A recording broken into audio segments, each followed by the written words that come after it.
I bet you didn't know how easy it is to protect your computer from viruses.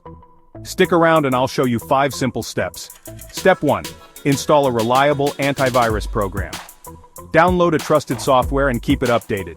This is your first line of defense against threats. Step 2. Keep your operating system and software updated. Updates fix security gaps that viruses love to exploit. Step 3. Beware of suspicious links and attachments.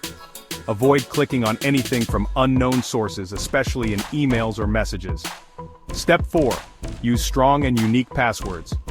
Make them long, mix up letters, numbers and symbols, and never reuse passwords across different accounts. Finally, step 5. Back up your data regularly.